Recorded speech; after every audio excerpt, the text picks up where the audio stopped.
Stunning news tonight out of San Francisco. The illegal immigrant accused of killing Kate Steinle found not guilty. People in the federal, state, and local government who have blood on their hands. It is the conversion of America into a sanctuary nation instead of a sovereign nation that has endangered us. This tax plan has been blown up, remade, torn down, and built again in a late-night session on the Senate floor. I am not going to support any cuts to people who are on the program and need those benefits. There it is. But I want this program to survive.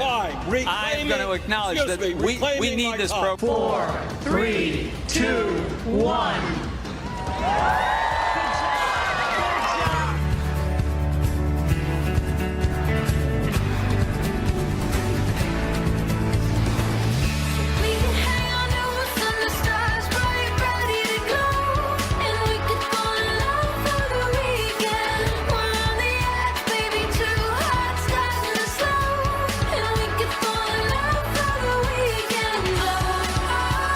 Good morning from New York City. It is Friday. You made it through the week, but a whole lot happened overnight that we need to get to very quickly for you. Welcome to Fox and Friends First on this Friday morning. We appreciate you joining us. I'm Heather Childers. Well, straight to that Fox News alert.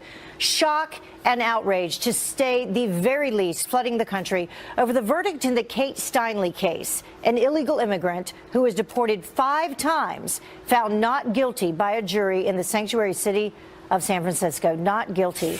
Jackie Ibanez joins us now live with reaction that is reigniting a national debate. Good morning, Jackie. Hey, good morning, Heather. Well, the verdict not only shocking but heartbreaking. The illegal immigrant responsible for Kate Steinle's death was found not guilty of murder and not guilty of involuntary manslaughter. Why? Because the defense claimed it was an accident, saying Jose Zarate didn't mean to shoot Steinle on a San Francisco pier back in 2015. Instead, the gun, which had been stolen from a Bureau of Land Management agent's car, went off by itself when he picked it up. Prosecution's argument? Zarate was playing his own version of Russian roulette, shooting Steinle, who was walking the pier with her father on purpose. The verdict that came in today was not one we were hoping for. This really is about the Steinle family. They've shown incredible resolve during this whole process, and our hearts go out to them. Now, whether the gun went off by accident or on purpose, one thing is clear. The case is a symbol of a broken immigration system. At the time of the shooting, Zarate had 7 prior felony convictions and was wanted for his 6th deportation. But the sanctuary city refused to follow the law by not turning him over to ICE. Instead, releasing him back into the streets, allowing him to shoot and kill an innocent woman who died in her father's arms. Kate's brother telling a local station the system failed Kate from the start of the chain of events. President Trump calling the verdict disgraceful, tweeting this: "No wonder the people of our country are so angry with illegal immigration." Zarate's defense lawyer politicizing the verdict and accused of rubbing salt on the wound while taking a shot at President Trump. Listen. Before you start tweeting or commenting on this outcome, just reflect on the fact that all of us get these protections. We get, a right to a jury. We get these burdens of proof, and we have to respect that a jury that spent this much time on this case, got it right. Zarate was convicted of being a felon in possession of a firearm, which carries a sentence between 16 months and 3 years in prison. But immigration officials say they will deport Zarate back to Mexico for the 6th time. Heather? Yeah, for a 6th time, so he can come back in for a 6th time. All right, thank you so much, Jackie. We appreciate it. We're going to talk much more about this. Joining me now to react to this verdict is attorney Christy Kunzig. Thank you so much for joining us this morning. Thanks for having me. I want to know what your first reaction was when you heard about this verdict. I mean, mine was complete heartache for the Steinle family. I mean, that and then shock. Just knowing what happened throughout this case, knowing that the father testified on the witness stand and that the jury had to be a unanimous decision and unanimously decided to acquit him. It was really shocking. I mean, how in the world he claims that this was an accident, and you said that he'd actually also changed his story. Right. So at first he said, he had been aiming at a seal and he was trying to shoot the seal. Then he said he may have stepped on it and it just fired that way. And then there's also witness testimony that says he had been flinging it around his finger and it may have accidentally discharged that way. So there are multiple accounts from him about how this accidentally happened. So why do you think the verdict went this way? Why not even just manslaughter? Well, that's something that's really interesting because manslaughter, it could have accidentally discharged if he had been reckless, criminally negligent. There are ways you could say, it was an accident, but it was an accident that maybe you should have known would be a problem and it could have caused death, and it in fact it did. Right. And so it's really interesting that they found that it wasn't a manslaughter conviction and they in fact acquitted him. I think that a part of that may be the fact that the defense brought up that it ricocheted and really made that a big part of their case, and maybe they took that into account more than they should have. And other than that, I have to just assume there were some political reasons that they decided to make this decision. That's what I wanted to ask you. I mean, is this a political verdict? Is that what happened here? I have to say, of course it's a political verdict because you're looking at San Francisco and the facts of the case, it doesn't make sense logically that this would be something that 12 jurors could come up with and acquit. Well, it's a sanctuary city, first of all. Right. If he had been deported the way he should have been, if he would not been allowed in this country to begin with, as he should not have been, this would not have happened at all. Agreed. And one of the things in the case, they really didn't dwell on any of those facts. They kind of kept a lot of that out, that he had been deported so many times, that there were other issues. They really didn't bring that up to the jury. And not that they should have brought all of that up, but that should have been more of an issue than it was. But his attorney sure brought it up as soon as it was over. His first statement. Right. It was interesting. His first statement says this wasn't a political decision, and then he starts right into politics. Absolutely. Yeah, and talked about President Trump and how he had brought this up as far back as his campaign. And I think that this will definitely turn the tide in favor of Republicans and in favor of people in terms of the wall. And I think you're completely right, because people are outraged by this decision, because how could they really acquit this guy who says, I fired the gun, I shot her, she's now dead, and it's because of me, and I shouldn't have been here in the first place. He shouldn't have been here, he shouldn't have had the gun. Right. Which was the only charge that he is now facing. Right, that's the only charge that stuck. That's the only thing they found him guilty of. I know that he's being deported, allegedly, as soon as possible, but what other options does the Steinle family have at this point? Anything? At this point, I don't really see any way that they can appeal successfully, so they really aren't left with any good options. It's just such a shame. It really is a travesty. Thank you so much for joining us, Christy. Much more on this throughout the day, I'm sure. Thank you. Thanks.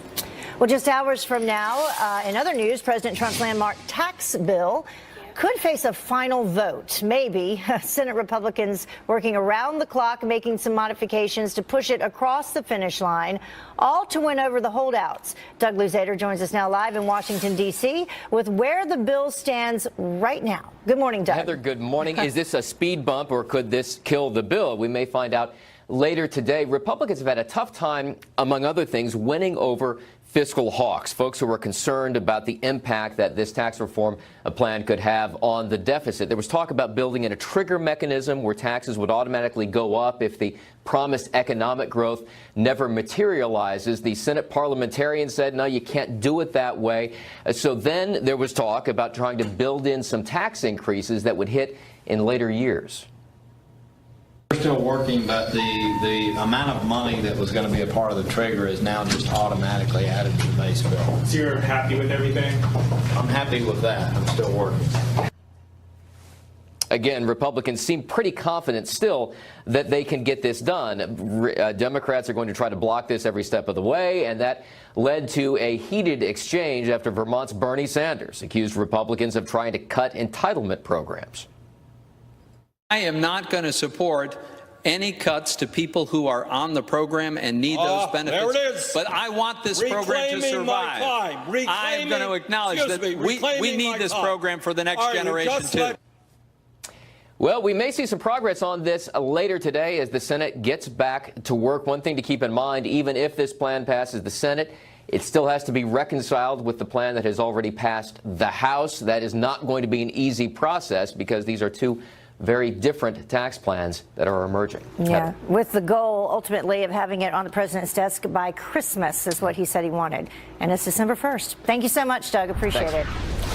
Well, this is another story that we've been following for you. The massive 4-day search now for this toddler who vanished from her North Carolina home intensifying. Police are now asking local people there to help find 3-year-old Mariah Woods. So cute. Well, the FBI and the Marines using boats, horses, and canines to scour the entire county. Police just sent several items of interest, that's what they're calling them, to the FBI lab in Quantico for testing. Mariah was last seen Sunday night by her mother's boyfriend, that's their story, who claims that he told her to go back to bed around midnight. But when morning came, Mariah was gone and the back door found unlocked.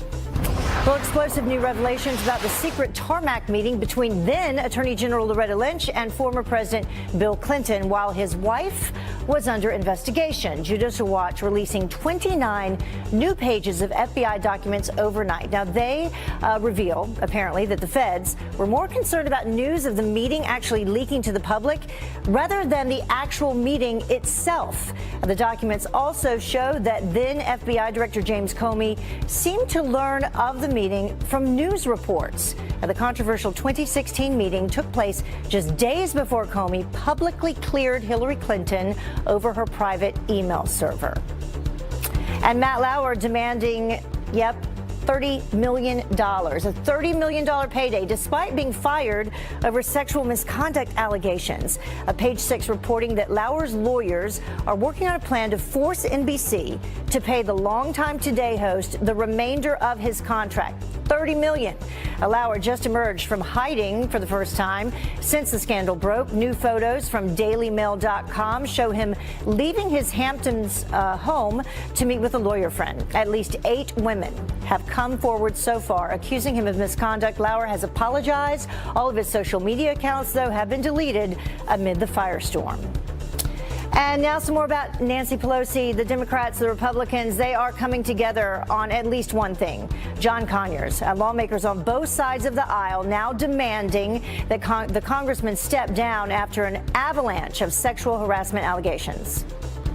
The brave women who came forward are owed justice. Congressman Conyers should resign. I think he should resign. I think he should resign immediately. I've just been briefed on the torrent of allegations, and I think he should. Yeah, complete about-face for Pelosi there. Growing calls for Conyers to quit come as the embattled Democrat is hospitalized this morning for what they're saying is a stress-related illness. The 88-year-old and longest-serving member of Congress is accused of harassing female staffers and settling a lawsuit with taxpayer money.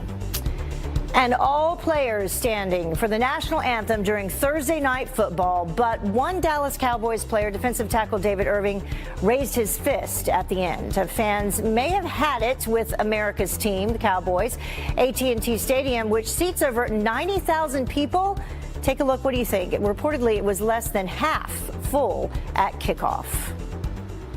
Well, the time now is about 13 minutes after the top of the hour, and your DNA is an abomination. A student newspaper slammed over an anti-white column. How the paper is now responding. And senators working through the night to rewrite their tax reform bill ahead of today's crucial vote. But can they win over the holdouts? Our next guest breaks it all down for us, what's in, what's out, and what it means for all of us.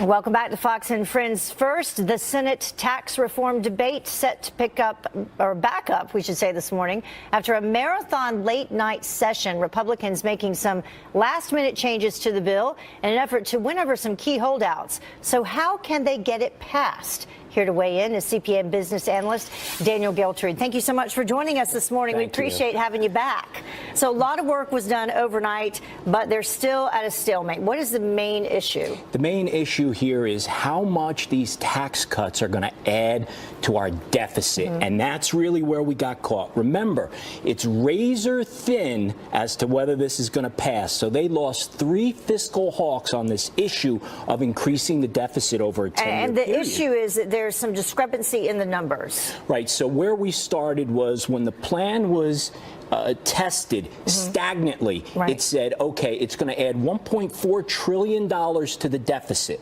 Okay. Steve Mnuchin, Steve Mnuchin, the Secretary of the Treasury, said it's okay because we're going to put $2 trillion on of additional revenue because of the cuts. Now, yesterday gets scored independently, and they say it's only going to add $400 billion of revenue. Now we have a $1 trillion hole. So you have to make up that money somewhere. And that's the issue. All right. And so how do you think they're going to do it? I think they're going to keep the corporate tax cuts in place because that's the primary drive behind this whole thing. My opinion here, they are going to phase out the individual tax cuts over, let's say, a 5 or 6 year period instead of having it go the full 10 years. People will not be happy about that. No, not happy about that. So do you think that that has more of a chance of passing versus increasing the corporate tax rate? It will pass in the Senate. But what's going to happen in reconciliation when you bring in the House? Because they're not going to be happy about that. This bill is far from being passed. Not saying it won't get done, but there's a long road ahead because every time you make a change, you may lose a vote. And in the Senate, we can't lose a vote. So why do you think it passed so quickly up till now? Do you think that some of the folks that said suddenly, okay, yes, I'll vote, let's move it forward, they knew that this was going to happen? In the Senate, I think they thought that they were going to be able to get this trigger mechanism, meaning if our plan doesn't work out here financially, we'll be able to automatically trigger some tax increases. When that fell apart because it wasn't allowed per the Senate rules, Senate parliamentarian, that's where they ran into a problem. So there wouldn't be tax increases. They're not talking about that, but they're talking about phasing out the tax cuts. Basically the same thing, right? It is the same thing. Yeah. Different way of cutting it out. Different way of saying it, yeah. Because you have to take something away. If you don't want the deficit to increase, you have to take something away. So bottom line for individuals, you and I, middle class America with families to support, good or bad thing for them? If you're in a blue state like we are, New York, New Jersey, I don't think that this is a great plan. However, the other side is this. What we're seeing in the stock market because of the corporate tax cuts, that should increase the economic output. That benefits everyone. And it's already happening. Absolutely. Just on the possibility. All right, Daniel, thank you so much for joining us. Appreciate it. We'll see what happens today. We'll have you back. Thank you. Thank you.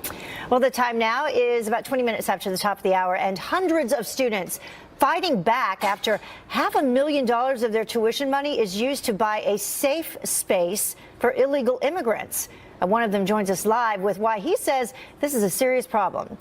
And first, he was GQ's Citizen of the Year. Now, anthem-kneeling Colin Kaepernick has been given a new award, and social media not too impressed with it. Carly Shimkus joins us up next live with the outrage online. Good morning.